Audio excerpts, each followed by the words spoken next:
Tugihagaze mu nkundire dusoma umugani jambo dusanga mu butumwa bwiza nk'uko bwanditswe na Mariko 11 murongo wa 12 turamanuka hepfo dushikane ku 14. Mariko 11 murongo wa 12 Yesu avuma umusukone.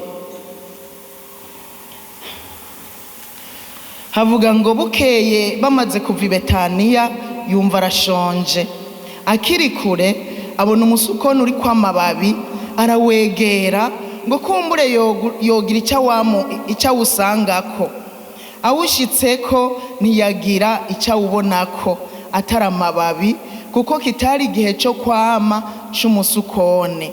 Arawubwira ati ntugapfe hari uriye ku nsukoni zawe uhereye ubu gashitsa ibihe bidashira. Abigishwa biwe baravyumva. Imana ibahezagire, mufate ivyicaro. Imana ibagirire neza. Nyeniteka Umukuru w'Inama Nshingamateka nabo mwagendanye, nagira sabe n'ishengero ryose riri hano twifatanye tumwifurize umwaka mwiza mushasha. Turabifurije umwaka mwiza mushasha, umwaka wo gutotahara.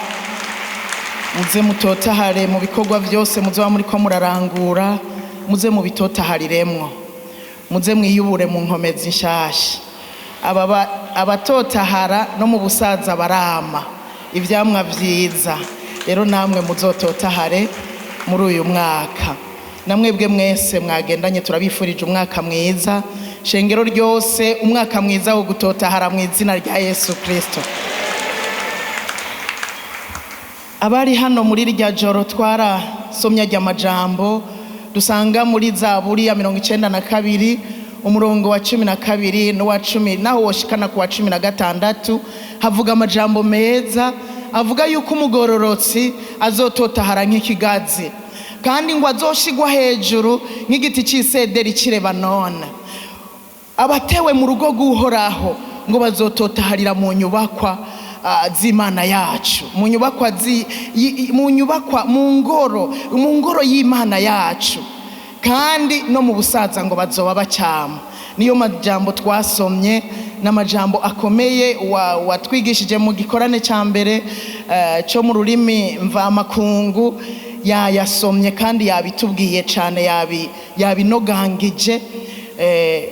Natwe tuzobandanya tubinoganza uko uzorongorwa uzohagarara hano, uko azorongorwa uko Imana izobimuha. Ndasabye ngo tuzobandanye tuyanoganza aya majambo, kuko nayo Imana yaduhaye kubera byarashingiwe intaheje. Aya majambo nayaronse hari mu kwezi kwa gatatu, icyo gihe hari saa 11:30 aho nari nicaye, kuko nisaha naciye ndayandika. Hanyuma Imana numvira ambwiye ngo inyuma y'impinduka ngo nzobaha gutotahara. Numva Imana iduhaye umwaka wo gutotahara. Hanyuma turi ngaha kuwa gatatu itariki 1 tuje gusozera amasengesho twarimwo. Hari uwatubwiye ko Imana yabibabwiye bari mu cyumba cy'amasengesho yuko umwaka Imana igiye kuduha ari uwo gutotahara. Hanyuma kandi ntitwokwibagira yuko mu matangazo Nyenicubahiro Umukuru w'igihugu yatanze dusozera umwaka, yaravuze ngo igihugu cy'u Burundi ngo ni umwaka wacu wo gutoha, ngo amahanga abazi uko vyagenze. Rero ibyo byose nivyemeza yuko Imana yacu izobikora. Hariho n'ijambo rihereza ku murongo wa 16 nawe nyene havuga ngo Imana izobikora kugira ngo yerekane kwigororotse, kugira ngo yerekane kwitunganye, izodutotahaza kugira ngo yiheshe icubahiro. Rero ibi byose nibigaragaza Imana izobikora mu izina rya Yesu. Ariko turiko turayaga twaravuganye ngo Imana iradusezeranira ibintu, kandi si twebwe gusa. Kuva no mu isezerano rya kera Abisirayeli yarabasezeranira kubagirira neza, kubahezagira, kubaha amahoro, kubaha umugisha, kubaha amagara meza, kugenda ibagirira neza mu buryo bwose, kugenda ibagwanira intambara mu buryo bwose. Ariko yarabaha condition yuko bategerezwa kugira umwete wo kumwumvira, bakongera bakagira umwete wo kugendera mu vyagezwe vyiwe. Natwe rero tuzototahara, ariko hari ivy'Imana idusaba. Hari ivy'Imana idusaba, hari uko utegerezwa kwitwara, hari ivyo utegerezwa gukora kugira utotahare. Nuhave uze wicare mu nzu ngo ugume mu gitanda ngo uje mwishuka ngo uzototahara. Haba namba. Kubera gutotahara nico kimwe no gutera imbere. Usomye no mu mabibiri yatandukanye usanga ari ugutera imbere. Gutotahara nugushigwa hejuru. Gutotahara nukwagurirwa imbibe. Nukwagurirwa imbibe. Mu yandi majambo tuzokwagurirwa imbibe. Nimba hari n'ivyawe vyari vyugaye wabona umengo ivyawe biririmita umengo ntiwagukiwe haba mu muryango, Imana igiye kukwagurira imbibe.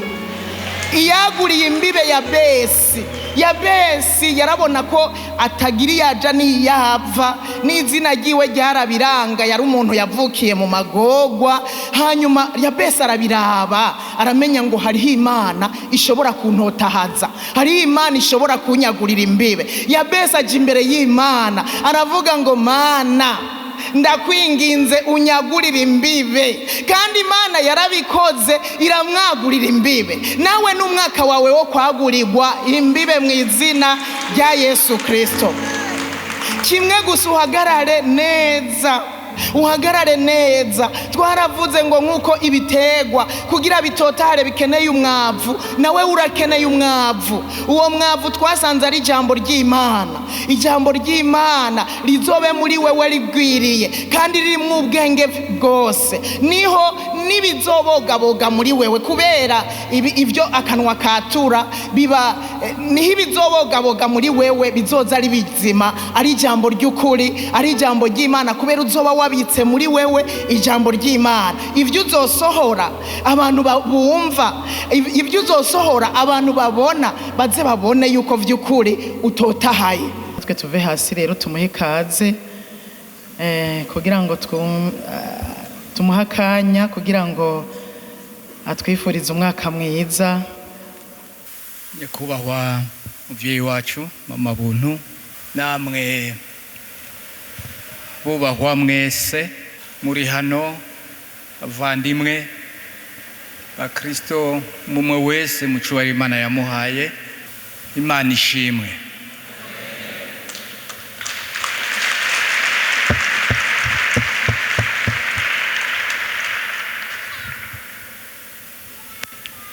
Erega buriya turi imbere y'Imana yaturemye twese tungana, nta mukuru nta muto. Twese imaze kuturema yaduhuhiyemo impwemu yayo, twese iduha kubaho. Ari nayo mpamvu twifatiye hamwe twese umukuru wacu muri kano kanya ni Imana yonyene. Turi hano mu rusengero.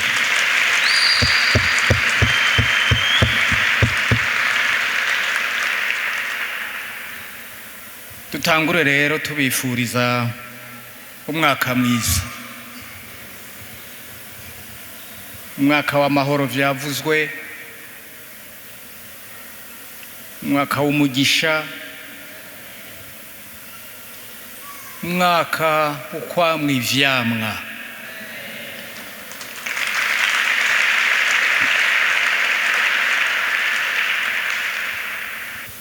nyakubahwa mama buntu turashimye cyane inyigisho mwaduhaye, ariko jewe zanteye kwiyumvira. Iyo nyigisho yanteye kwiyumvira kuko abenshi duhetse amababi turayikoreye, ariko avyamwa ntavyo. Aha no kuvugisha ukuri, benshi duhetse amababi, ibishurushuru.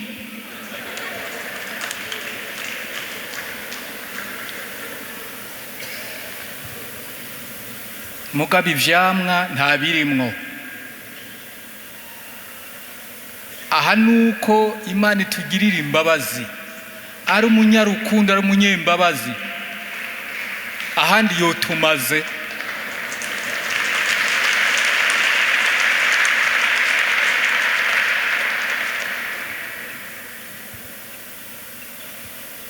Birakomeye ivyo mwatubwiye, birakomeye cyane, na cyane cyane ko uvuye hano ukaraba hanze, ukaraba muri Afrika, ukaraba ku isi yose, usigara wibaza ati kumbe muri dawe wa twese uri mu ijuru niho bavuga bati ibiri mu ijuru bibe no ku isi, kuko ku isi hari amashurushuru menshi, hari isukoni yumye nyinshi. Ariko Imana nubwo ibibona iratubwira iti nimuhinduke mw'abantu mwe. None uno munsi iratwongereye ko itubwira iti nimutotahare.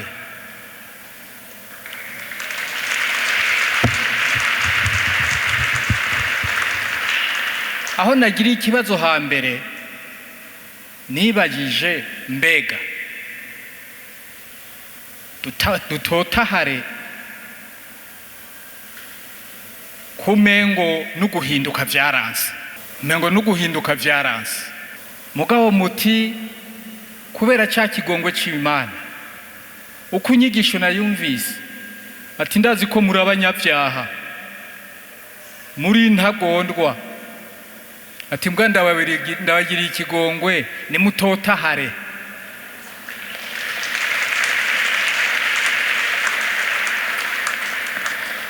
Aha no kuvuga ko yadusimbije nivo, yadusimbije intambwe, naho muri abanyabyaha nimutotahare basi, ahandi nabagiriye ikigongo. Nukuri iki kigongo yatugiriye uyu mwaka wose nidushime. Abantu abaririmbyi nagiye nkurikira cyane, nubwo indirimbo nyinshi ntazo narinzi, nta nizonzi, mugabo amajambo nagiye nkurikira amajambo. Turabashimiye ko mwadushize imbere y'Imana kugira ngo tuyishimire, kuko yarakoze ibitangaza, yaradukoreye neza.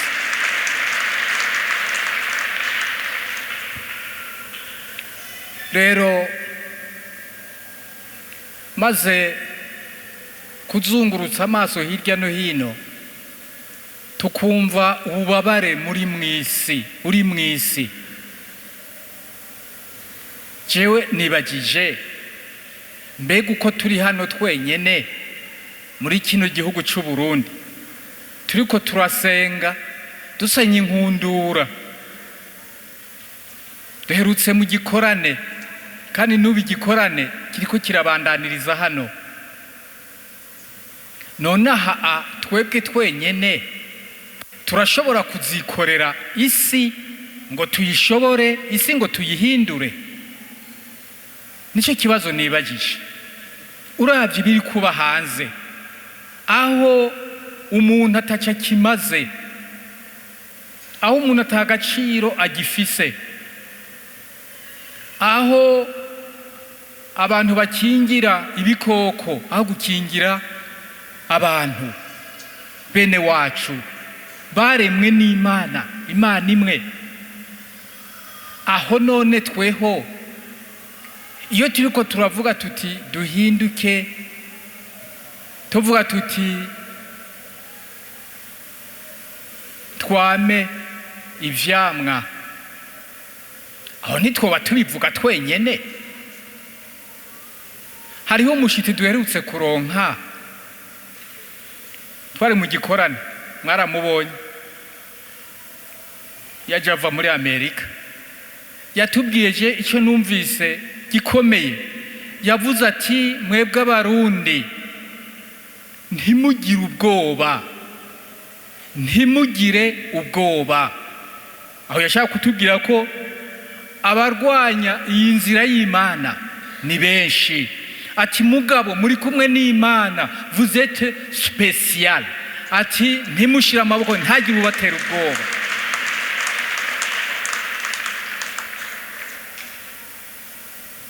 Noneho iryo jambo rica riraza, ndaryibutse, rica rimpumuriza mu nyigisho mwaduhaye.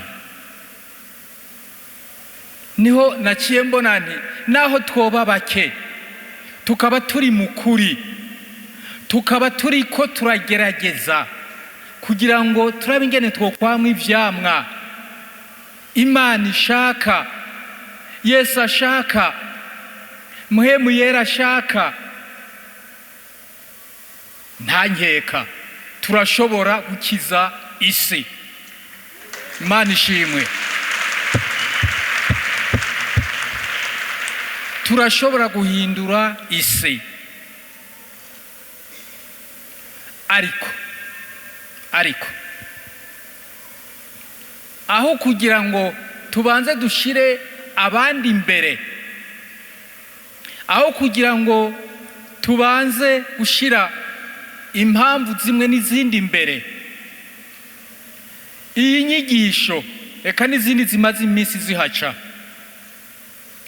buriya umuntu wese umwe, kuko guhinduka ntabwo ubanza guhindura uwundi, ubanza guhinduka wewe nyene. Kandi Imana nayo iradufasha kugira ngo itwereke inzira twocamwo, ikanatubwira iti ndazi ko muri abana b'abantu, nimugira ingorane ati ntimuzosaba umukate ngo ndabahibuye, musabye ikigongwe nzobaha ikigongwe. Kugira ngo twebwe tugire courage, twebwe inzira ntihave iziba, ati nimusaba ikigongwe nzokibaha. Ati kandi igihe cyose, ati ndi Imana idahinduka, ndi wa wundi, ndabakunda, narageze naho ndabapfira ku musaraba, ati ntibizohinduka.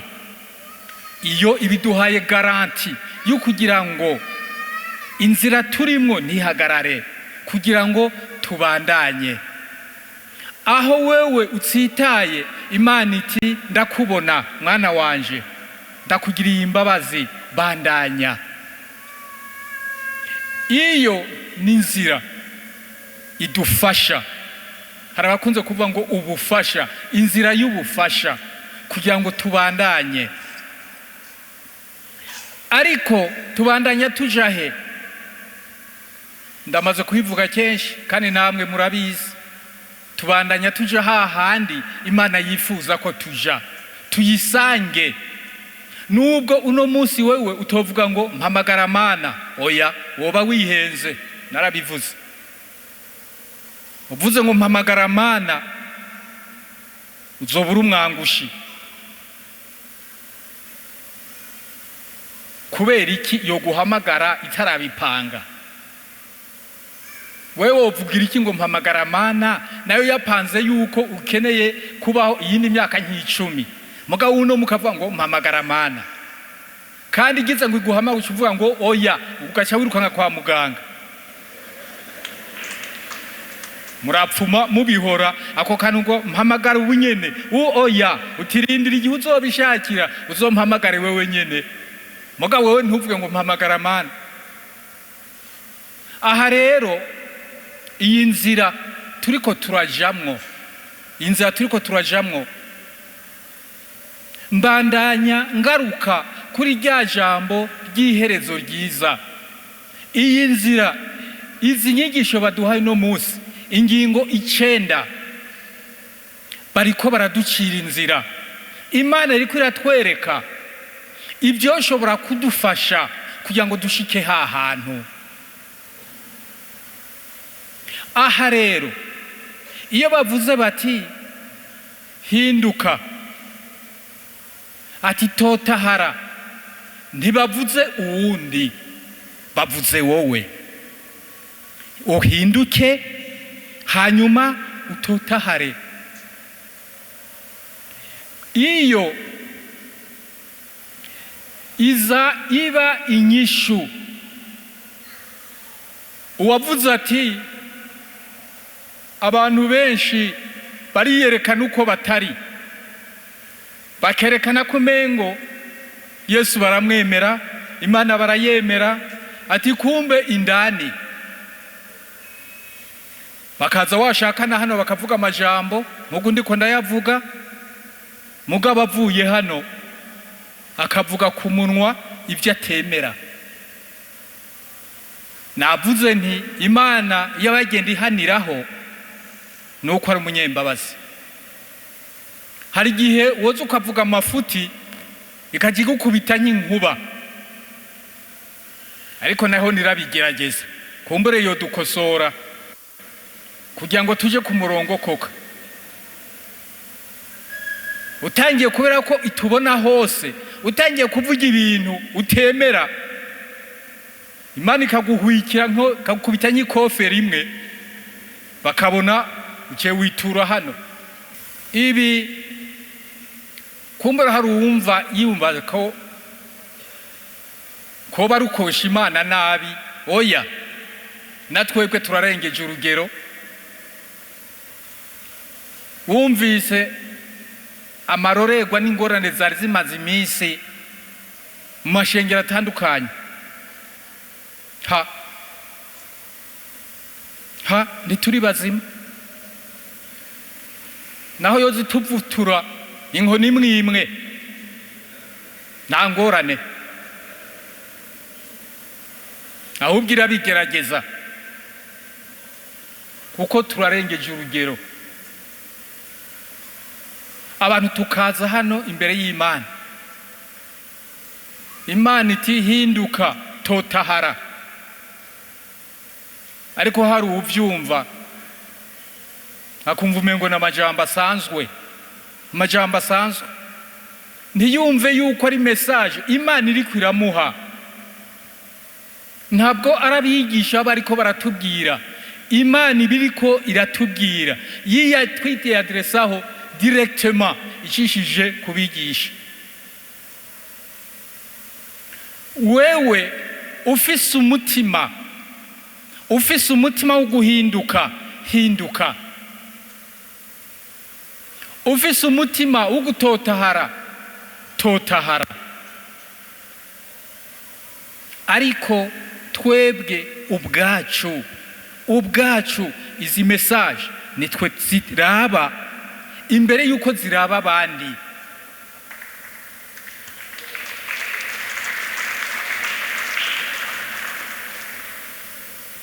Noneho rero ati uko twiyerekana siko turi. Hanyuma Imana iti nzobagirira ikigongwe, ati nsanzwe ndakibagirira, ati nimutotahare. Nivyo, ariko kubera ko hariho abavyifuza kumbure bikabananira, Kuvyifuza honyene Imana irabibona. Ni inzira nziza wateye intambwe. Kuvyifuza honyene kugira ngo uhinduke ugororokera Imana honyene, iyo ni intambwe ya mbere kandi Imana irabishima. Hagezaho wowe utera iyindi ntambwe utireka noneho nje ku ntambwe y'ugutotahara, Imana ibishima kurushiriza. Naho byo kunanira gerageza. Nituri aberanda, Imana irabizi ko igihe cyose tuba tukiri muri uno mubiri, irazi ko uno mubiri utwosha byinshi, utuma intambwe zimwe tuzishikako. Mugabo kugerageza kuvyimvira honyene, Imana irashima. Rero nagiye kubona nti kumbe ikintu gishobora kuduhuza, bamwe batavyumva niko no bivuga, cyangwa badashaka kuvyemera, cyangwa badashaka guhinduka, n'abandi nabo bifuza guhinduka, bari mu nzira nziza. Ikintu kiduhuza ni kimwe. Ikintu kiduhuza ni kimwe, nuko ubwa mbere twese turabana b'Imana. Icya kabiri, twese turashoboye gusaba ikigongwe. Kuba abacumuzi turabacumuzi, ibyo ntibisanzwe, ariko twese turashoboye gusaba ikigongwe. Icya gatatu, twese turi bamwe imbere y'Imana. Ikigongwe yarakitwemereye umwanya wose, irashobora kukiduha. Ibyo bintu bitatu mbona biraduhuza kugira ngo wewe wumve yuko urekuriwe gutera intambwe, kandi ufise inzira wocamwo, kandi ufise ibikoresho wokoresha kugira ngo hahandi Imana iduhamagarira, kugira ngo twame aha. Iyo bavuze ngo guhinduka canke gutotahara, nukugira ngo gutotahara uhinduka impande zose. Nka kurya n'igiterwa, iyo gihinduka kigatotahara ni impande zose, muri dimension zose, mu burebure, mu bwaguke n'ibikeka, mu bujakuzimu cyangwa kuja hejuru, vyose uhinduka igiterwa gihinduka mu mpande zose. Natwebwe hano iyo dutotahara, icyo dusabwa ni gutotahara mu mpande zose. Niyo mpamvu batubwiye ibintu 9 bimeze nk'ama resultat. Ni utotahara ikizerekana ko watotahaye, resultat n'inzira uzocamwo. Bijya vyerekana ko watotahaye, ni nayo nzira uzocamwo.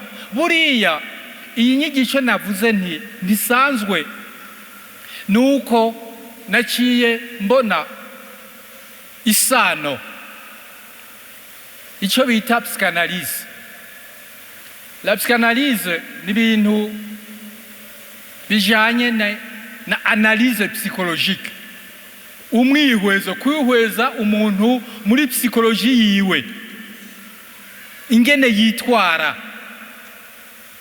Ndabivuze mu majambo yoroshe, nubwo ntashoboye kuyahindura neza, mugano kugira ngo abantu bumve byibure, kuko icyo kintu bita psychanalyse gikoreshwa mu kuvura abababaye mu mutima. Iyo mvuze mu mutima no mu bwenge, icyo rero bita la psychanalyse, ubwo buryo bwo kuvura abo bantu bababaye mu mitima, mu bwenge, nuko icyo gikoresho la psychanalyse bavuga yuko ni méthode metode yo kugira ngo abo bantu nukuba ingene ushobora gukoresha ubuhinga kugira abo bantu bababaye mu mitwe ushobore kubegera. Ubuhinga ukora la méthode ou méthodologie. Ikindi naco la psychanalyse ni science, no kuvuga isomo. Ndabivuga uko isomo. Ikindi ca gatatu nuko la psychanalyse ico kintu ubwo buhinga bwo kwegera abagwaye mu mitwe canke abishwe n'agahinda, nuko iyo psychanalyse ni n'uburyo bwo kuvura umuntu, ni n'uburyo bwo kuvura umuntu yagize ingorane. Ibintu bitatu birimo birafatanye. Naha rero inyigisho turose isa n'ivyo. Imana iti reka ndabereke jewe ndi Imana ndumuzi. Uramva iramaze kutwereka ati jewe ndumuzi, la racine aho ibintu byose bikomoka, ati ni jewe. Icya kabiri ati reka ndabereke ndabahe n'inzira, la méthodologie ou la méthode, inzira mwocamwo kugira ngo muhinduke, kugira ngo mutotahare. Ati icya gatatu ndababera umuti. Ibyo byose mu nyigisho turonse byarimwo. Ariyo mpamvu navuze nti iki kigwa kirakomeye, nticoroshe. Hanyuma twebwe twese tuzokwame ivyamwa. Iyo ni resultat. No kuvuga ko nakize namye ivyamwa. Kumwe twavuze yuko la psychanalyse ivura umuntu agakira. Rero sishatse kugira ngo mvuge byinshi byotuma nibyo mwari mwumvise bicangana. Yari intererano gusa nerekana ko jewe ku giti canje nashimye cyane, nabashimiye cyane.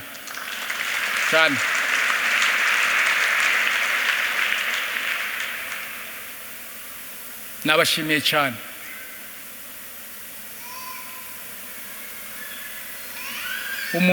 Umushitsi navuze yaraje aratubwira ati mwebwe ndabazaniye ijambo ryiza ryo kubashimira. Umwaka wose uheze atuzanira resultat avuga ati mwebwe abarundi nimusanzwe mwarateye imbere mu mitima. Ati uko twabonye, ati uko nabonye musenga n'abakuru banyu n'indongozi zanyu, ati mwebwe ntimusanzwe. Ati kandi turazi ko mwatotejwe, ati turazi ko hanze babagwanije, atariko mwagumye kukagumye, ntimwataye inguvu, mwarabandanije, murabandanya inyuma y'Imana. Nibyo batwigisha ati ngibi totahara n'urugamba, totahara. Ntimudebukigwe, ntitudebukigwe, biragoye, mugabo gira inguvu tugumeko, kuko nitugumako niko tushobora kuzoshobora gutuma n'abandi bahinduka. Bamwe bandi bari mu nzira kumbure zigoye canke zikirimwo amadidane. Tubandanye rero. Je muri uno mwaka w'2025 bamwe bati gutoha iyo ugitoshe. Imana iti dutotahare. Ayo majambo abiri yose ni rimwe yose ni rimwe, mugabo avuzwe kubiri, kandi yose agana hamwe, kandi yose intango ni umuntu umwe, Imana.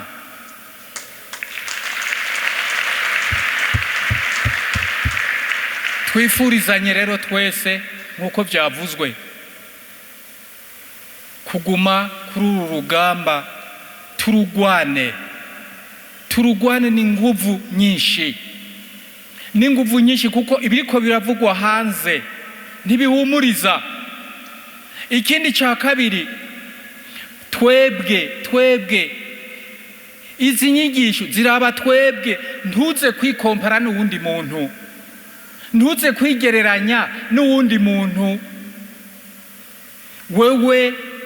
Ni wewe izi nyigisho ziraba, wewe ugerageze guhinduka ubwawe. Ntuze kuvuga ngo none kanaka ko mbona ameze kurya, kanaka ubanze umureke, wowe ubanze witunganye, hanyuma uriya azogufatira kwa karorero. Ni ukuvuga rero yuko dutange akarorero. Akarorero ni ukuvuga yuko ni camwa. Akarorero keza gatangwa n'Imana, gatangwa na mpwemu. Byavuzwe birya bintu 9 byavuzwe byose ni Imana ibitanga, ariko no kugira ngo idufashe. Wewe rero ntuze kuvuga ngo nakanaka, uzosanga ari benshi ugiye uharura, ku buryo ahubwo wosanga uciye ubivamwo. None Yesu ntiyaducunguye ari umwe? Mugabo Yesu nawe yari kumwe n'abandi babiri, abagabo babiri bamufashe mu mugongo, baramubwira ati tena, atabo ati ntacyo bagutwara, ati tena, atoya Mana yanje, wondenganisha iki gikombe, atoya. Ati naho nyene natwebwe nuku. Izi ni nyigisho zitubwira ati nimutene iyi ntambara, urugamba turugwane. Ntibyoroshe, ariko kuvyiyumvisha, je ndiko ndabivuga n'amajambo, wowe ukuvyumva mu mutima wawe n'amajambo ni iki, ibyo ni umenye ingene ubyisigurira. Ariko wewe ukuvyumva ukumva ko ari urugamba, uru rugamba turiko turagwana, ushobora kuvuga uti ruzohera ryari? Uru rugamba ruzohera kuri nushika kuri wa musi bazoshobora kukubwira bati wagize iherezo ryiza, harya bizoba biheze. Uru rugamba nugushika harya kuri urya musi wanyuma zo kubwira ati wagize iherezo ryiza. Nawe umunsi ku munota wanyuma uriko urikontrola, uriko wumva ko ubuzima buriko buragenda, Imana iriko iraguhamagara, uzumva ko nawe mu mutima ukeye, ataco wiyagiriza ko imbere y'Imana, ahubwo wifuza kubonana n'Imana ngo kwakire vuba vuba. Aho uzoba washitse kuri rya herezo ry'iyi nyigisho hano turiko kuko inyuma y'urya munsi uko uzoba wabayeho utegura iryo herezo ryiza, nta kindi kizohinduka. Uko uzoba ugiye kuri urya musegonde wa nyuma, nta kindi kizohinduka. Mwijuru uzobandanya ubaho neza hambavu y'Imana yaturemye. Niyo mpamvu rero aya majambo akomeye, duhinduke, dutotahare rwa rugendo mu mpande zose, turugwane urugamba mu mpande zose. Nkuko navuze ko n'icamwa igitegwa gitotahara mu mpande zose, natwebwe mu mpande atahantu hasigaye. Nka kumwe woshobora gufata itoroshi ukamurika mu nzu, ukamurika nko mu cyumba, ubona hari umwijima, umurika mu byumba, ni ukuvuga yuko nawe utotahare umurike mu byumba byose by'inzu, inzu wewe Imana nayo iturimwo kuko idukoreramwo, ku buryo uzobona uti ndabona mu byumba byose hameze neza. Ngize inyigisho baduhaye no munsi ati genda mumurika murabe ko atahantu hari umwijima mu cyumba cy'inzu yawe, wewe inzu yawe, umubiri wawe umurike kugezaho umutima roho yakubwira uti ni heza. Turabona ko itara ririko riraka, iryo tara naryo ni Yesu muri twebwe.